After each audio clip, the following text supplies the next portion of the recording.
Hello বন্ধুরা, আরেকটি নতুন ভিডিওতে তোমাদের সবাইকে স্বাগত। আশা করছি তোমরা খুব খুব ভালো রয়েছো। আর আমি একদমই ভালো নেই, কারণ আমার কালকে রাত থেকে এত পরিমাণে লুজ মোশন হচ্ছে যে কি বলবো তোমাদেরকে।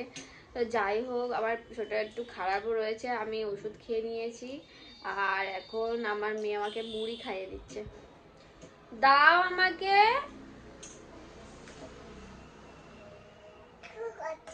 চুল কাটছে। এই হচ্ছে আমার মেয়ে বসে রয়েছে, ও আমাকে বাতাসা দিয়ে মুড়ি খাইয়ে দিচ্ছে, বলছে এটা খাও, খেলে ঠিক হয়ে যাবে। কতবার যেতে হয় তোমাকে পটিতে, এইসব কথাবার্তা বলছে। এখন দেখো না কি করছে, দেখবে মুড়ি নেই, চটকা চটকি করছে। এখন দেখো এই চটকা চটকি করছে, ওর ব্যাগ পত্র এই পড়ে রয়েছে। ওর হচ্ছে পড়াশোনার কোনো নামগন্ধ কিছুই নেই, ঠিক আছে। ওর বইগুলো এরকম করে দেখে আর দেখে করে নেয়, আর পড়াশোনা করার কোনো ইচ্ছে নেই। আর আরেকটা কথা বলি, ও যখন পড়তে বসে তখন আমি শোয়া হবো, মানে আমি শুভাঙ্গিনী, ও মামাম। তখন আর ও শুভাঙ্গিনী, আমি মামাম, এই ব্যাপারটা আর নেই। আমি সবসময় শুভাঙ্গিনী হবে, শোয়া হব, আমি পড়তে যাব, আমি স্কুলে যাব, এরকম ব্যাপার স্যাপার। হ্যাঁ হ্যাঁ, তুমি জলটা ঘাটো।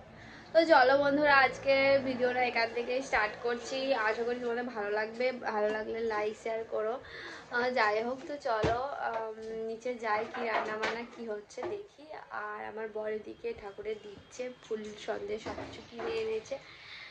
তো চলো, এখন প্রায় 9টা বাজতে চললো। গরম পড়ে গেছে একদমই, তো ওই জন্য সবকিছু এখন কাচাকুচি করে তোলার পালা। আর এই তোলার ঝামেলাটা এত বিরক্তিকর যে কি বলবো। তো সবকিছু এখন ব্ল্যাঙ্কেট, তারপরে যেগুলো মানে শীতের পোশাকগুলো যেগুলো রয়েছে এখনো রয়েছে, হাফ তুলে দিয়েছি। আবার একবার করে ঠান্ডা পড়ছে, আবার সবই একটা একটা করে টেনে টেনে বের করছে, আমার মেয়ে একটা একটা করে টেনে টেনে বের করতে হচ্ছে ওর জন্য। তো যে কারণে একটু সমস্যা তো হচ্ছেই। একবার করে কেচে তুলে রাখা আবার বিরক্ত লাগছে। এবার যাই হোক, তুলে তাহলে এগুলো নিয়ে পরিষ্কার করতে হবে, নইলে বিছানাটা এখানে এক হাড়ি বোঝা হয়ে রয়েছে। আর রোজকার তো জামা কাপড় তো রয়েছে। দাঁড়াও দাঁড়াও, তুমি দাঁড়াও। দাও তো গামলাটা, দাও তো একটু।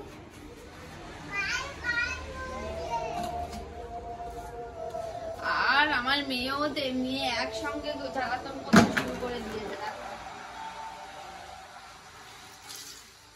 এবারে গিয়ে কাকিমাদের ছাদে গিয়ে আমাদের ব্ল্যাঙ্কেটটা রোদে দেবো। আবার নিচে দুটো ব্ল্যাঙ্কেট রয়েছে, সেই দুটো কাচতেও হবে।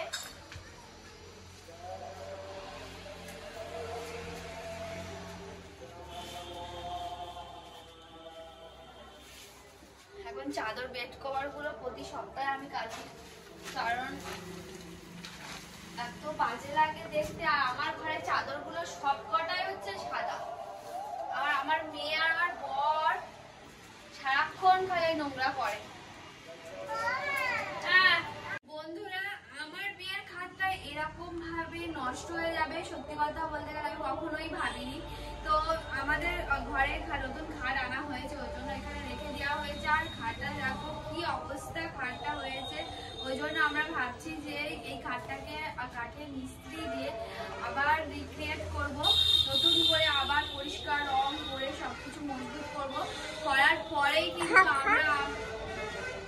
আমরা এটাকে রং টং করার পরে আমরা হচ্ছে বিক্রি করে দেবো। এই খাটটা বেকার বেকার পরে থেকে কোনো লাভ নেই। আর এই জায়গাটা জল টল পরে মানে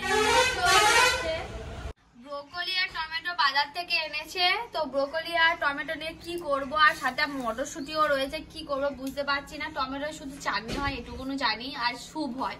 তো টমেটোর স্যুপ কেউ খায় না, তো চাটনি করেছিলাম। প্রত্যেকদিন চাটনি খেয়ে আর ভালো লাগছে না। ব্রোকলিটাকে কি কি করা যায় বলো তো তোমরা, রেসিপি জানলে প্লিজ আমাকে একটু জানিও। এই তিনটে কম্বিনেশনে কোনো কি রান্না করা যায় আদেও? করছিস কেন?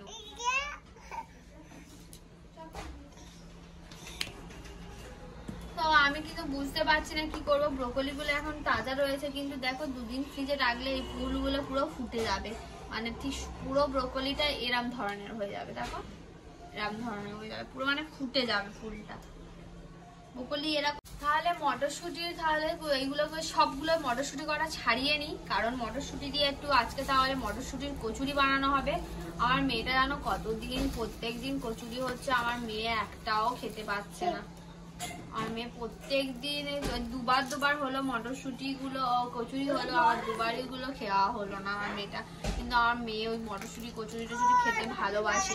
ভাবছি তাহলে আজকে করবো। আজকে দেখো এখানে কুলপো শাক, সজনে ডাঁটা, পেঁপে, আলু দিয়ে আর ডুমুর দিয়েছো আর সব রকম দিয়ে একদম আঝালা ঝোল হচ্ছে আমার জন্য, আমার বরের জন্য আর মেয়ের জন্য। নাতনি বৌমা আর ছেলের জন্য রান্না করে দিচ্ছে শাশুড়ি মা। এখানে আর কি মাছ এনেছে দেখাই তোমাদের, দাঁড়াও। এই মাছ এনেছে কাটাপোনা মাছ, এই মাছের 4 জনের ঝোল হবে, আর এই মাছটা কটা ফ্রিজে রেখে দেওয়া হবে এখানে। আর তোমাদেরকে বলছিলাম না আমরা মটরশুঁটি ফ্রোজেন করে রেখেছি, মটরশুঁটি কটা আমরা কিন্তু ছাড়িয়ে একেবারে ফ্রিজে রেখে দিয়েছিলাম। তো এবারে ভাবছি কি করব, মটরশুঁটিগুলো এখানে যা এনেছে আমার মেয়ে এখন ছাড়াচ্ছে, দেখেছো আমার মেয়ে এখন ছাড়িয়ে দিচ্ছে। ছাড়িয়ে দিচ্ছে আমার মেয়ে এখন বসে বসে, ও এখন এই মটরশুঁটির কাজ করাটা ভালো পারে, মটরশুঁটিগুলো ছাড়িয়ে দেয়। তো এই মটরশুঁটিগুলো এবারে কি করব বলো তো, সব একটুখানি সামান্য নুন দিয়ে একটু ভাপিয়ে রাখবো, মানে খুব ভাপানো না, হালকা একদম ভাপিয়ে রাখবো, স্টোর করে রাখবো যাতে অনেকদিন স্টে করে, আর সাথে সাথে অঙ্কুর যাতে না বেরিয়ে যায় সেই জিনিসটা করব। আর এইখানে রেখেছি তো এগুলো আবার 1 সপ্তাহের মধ্যে থাকলে আবার কি হয়ে যাবে, অঙ্কুর বেরিয়ে যাবে, তখন গাছ হয়ে যাবে ফ্রিজে রাখলে। ওই জন্য একেবারে যাতে আর অঙ্কুর না বেরোতে পারে এরকম জিনিসটা করে রাখবো। তো চলো, আর যখন ছোটোখাটো করে কিছু হবে, মাছের ঝোল বা কিছু হলে, ফুলকপি আলু তরকারি হলে একটু মটরশুঁটি দিলে ভালো লাগে। আর কোনোদিন ইচ্ছে হলো মটরশুঁটির কচুরি খাবার, তো সেরকমভাবে করতে পারবো অ্যাকচুয়ালি। আর এখন বাজারে মটরশুঁটির দাম এত সস্তা, মানে 5 টাকা কেজি 2 টাকা কেজি এরকম করে দিয়ে দিচ্ছে, তো ওই জন্য করে রাখবো। দেখো এখানে কিন্তু আমি মটরশুঁটি কটা বসিয়ে দিয়েছি, আর যে কটা ছাড়িয়েছে আমার মেয়ে আবার মটরশুঁটি ছাড়াতে ভালোবাসে, বাবা গো। আর এখানে দেখো সামান্য পরিমাণে একদম নুন দিচ্ছি এখানে, যাতে খুব ইজি হয় ব্যাপারটা, আর যাতে নষ্ট না একদম হয়ে যায়, ওই কারণে করে নিচ্ছি।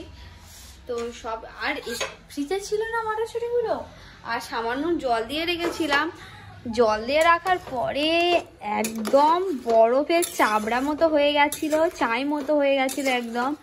তো একটু হালকা ফুটে উঠলে দিয়ে দেবো, কারণ এখন দেখো মটরশুঁটি ফ্রিজে রাখার মটরশুঁটিগুলো দেখো কেমন মতো হয়েছে, দেখছো এইরকম হয়ে গেছে। একটু হালকা গরম হলেই কিন্তু আমার, এরকম ঠান্ডা তো ফ্রিজে ছিল তো দেরি হচ্ছে ব্যাপারটা, তো থাক। এখানে দেখো হালকা কিন্তু জল গরম হয়ে ফুটতে শুরু করে দিয়েছে, এবারে কিন্তু আমি গ্যাসটা অফ করে দেবো। আর এই গরম জলের মধ্যে যতক্ষণ না ঠান্ডা হচ্ছে ততক্ষণ আমি এখানে রেখে দেবো। আর আজকে ভাবছি মেয়েকে একটু সাবান শ্যাম্পু মাখাবো, মানে শুধু সাবান মাখাবো। আর সাবানের মধ্যে আমি এই ডাব সাবানটা ভালো প্রেফার করি বাচ্চাদের। আর আমার কাছে বাচ্চাদের যে জনসন বেবি বা হিমালয় বেবি প্রোডাক্টগুলো হয় আর কি, সেই বেবি সাবান বা শ্যাম্পু কোনোটাই আমার কাছে নেই। মানে ইদানিং প্রায় ধরো এই 1 বছর হয়ে গেল আমার মেয়ের শ্যাম্পু মানে কিছুই করায়নি, মানে করাই বলতে গেলে একদম হালকা করাতাম। আগের বছর গরমে করিয়েছি আর করায়নি, মানে এই গরম পড়তে শুরু করেছে, মানে এখানে 2 সপ্তাহ 1 সপ্তাহ পরে হালকা শুধু একটু সাবান গায়ে লাগাবো। আগের বছর গরমে লাগিয়েছে, ওই জন্য আমার কাছে সাবান কোনোটাই নেই। তো বাচ্চাদের এবারে যদি সাবান বা কিছু মাখাতে হয়, আমি মনে করি যেন ডেটলের থেকেও ডাব সাবানটা ভালো, মানে ওইসব সাবানে বেশি খার জাতীয় জিনিস থাকে, তো বেশি দেখবে বড়রা যদি মাখে তাহলে গাগুলো কিরকম একটা খসখসের ব্যাপার হয়ে যায়, ওই জন্য আমি ওইসব সাবান মাখাতে চাই না। আর আমি যদি ঠিক বা ভুল বলে থাকি অবশ্যই তোমরা কমেন্ট করে জানিও, আমার তো এটা মনে হয়। আর ডাব সাবানটা খুব সফট আর মানে স্কিনটাকে ড্রাই বেশি করে না, সফট রাখে একদম, তেল তেলে একটা ব্যাপার থেকে থাকে। তো ওই জন্য আমি ডাভ সাবানটাই মাখাই। বড় সাবান আমার কাছে আছে, আমি যেহেতু আমি মেখে নিয়েছি ওই জন্য আমি মাকে মেখে দিলাম না। আমি নতুন একটা এই 15 টাকা ছোটো একটা কিনে এনেছি, ওটাই ওকে মাখাবো। আর আজকে মাখানোর জন্য আমি জলটা পুরো রোদে দিয়েছি, মানে ওর একটু ঠান্ডা লাগার ধাত, তো ওই জন্য আমার সত্যি কথা বলতে গেলে দিতে খুবই ভয় করে। তো ওই জন্য আজকে রোদ উঠেছি ভালো, বেশ রোদের মাঝখানে বসিয়ে চান করাবো, আজকে সাবান মাখাবো। আর গরম পড়েছে তো ঘাম হচ্ছে, তো একটা অন্যরকম স্কিনে একটু র্যাশ বেরোচ্ছে, ওই জন্য আমি এটাই মনে করি। তো আমার মনে হয় তো এরকম, তোমাদের কি মনে হয় অবশ্যই কমেন্ট করে জানিও। আর এদিকে এটাকে আমি ছেঁকে নিয়ে একটু জলটাই হয়ে যাবে, তারপরে ফ্রিজে রেখে দেবো ঠান্ডা হয়ে গেলে একদম। সকাল সকাল আজকে এটা শিমুল ট্যাংরা মাছের ঝাল করেছি। দেখো টমেটো আর একটু ধনেপাতা দেওয়া হয়নি, দেখতে কিন্তু বেশ ভালো হয়েছে। দুপুরবেলা গরম গরম হচ্ছে শিমুল ট্যাংরা মাছের ঝাল আর ভাত আর বিন করা আলু ভাজা আমাদের কিন্তু রেডি হয়ে গেছে। রেখে দিয়ে আসি। দেখো কত সুন্দর হয়েছে, কিন্তু সেন্টটা বেশ সুন্দর হয়েছে। একটু ধনেপাতা দিলে ভালো হতো, ধনেপাতা সকালবেলা তোলা হয়। দেখো দুপুরবেলা এখানে রোদে বসে আছি, আর রোদে যত এই ফুল গাছটা পড়ছে, দেখো ফুলগুলো দেখো, পুরো গাছটাতে পুরো ফুল ভর্তি হয়ে গেছে, একদম সুন্দর দেখতে লাগছে না? আর এই জবা গাছটাতেও কুড়ি আসছে, তো খুব ভালো লাগছে। আর আজকে ভাবছি দুপুরবেলা একটু ঘুমাবো, একটু সিরিয়াল দেখে নিয়েছি, একটু ঘুমাবো ভাবছি। তো চলো আমি তাহলে একটু ঘুমাই আজকে। আর তোমরা অবশ্যই আমার ভিডিওটা লাইক এবং সাবস্ক্রাইব করে চ্যানেলটা, আর ভিডিওটা কেমন লাগে কমেন্ট করে জানিও। তাহলে আজকে ভিডিও পর্যন্ত বন্ধুরা, টাটা বাই। নেক্সট ভিডিওতে তোমাদের সাথে দেখা হচ্ছে, বাই।